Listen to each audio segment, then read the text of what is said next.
مرة أخرى قام عدد من المواطنين التونسيين وأغلبهم نساء بولاية الكاف بالاحتجاج والتظاهر بطريقة سلمية تنديدا بأوضاعهم المعيشية المزرية وموجة الغلاء والتهميش والبطالة.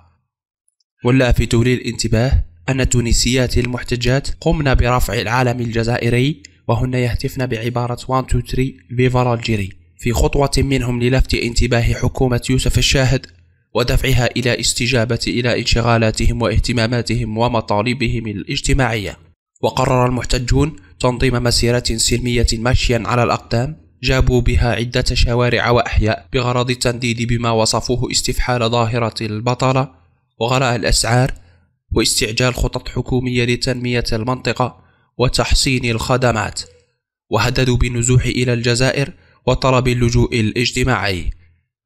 هذا ولا تزال المناطق الحدودية لتونس تشكو من الفقر والتهميش تعقدت أكثر بعد الثورة التونسية التي أطاحت بنظام الرئيس زين العابدين بن علي بحسب المحتجين. وبالرغم من وعود حكومة الشاهد بالعمل على تحسين الأوضاع وإقرارها جملة من المشاريع التنموية الهامة مؤخرا،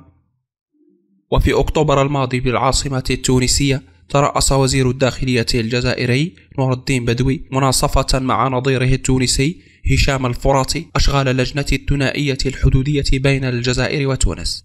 وقد شكلت تنمية المناطق الحدودية دوما محور اهتمام البلدين في عديد من اللقاءات الثنائية، لا سيما اللجنة المشتركة العليا التي كللت دورتها 21 المنعقدة في تونس في مارس 2017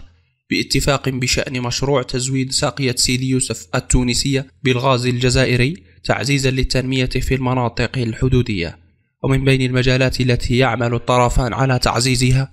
استغلال خطوط الربط الكهربائية بين البلدين ودراسة إمكانية الرفع من مستوى نقل الطاقة وتطوير المبادرات التجارية الكهربائية، وكذا تبادل الخبرات في مجال ربط المناطق المعزولة مثل ما أكدت عليه نتائج اللجنة الثنائية للبلدين حول الطاقة.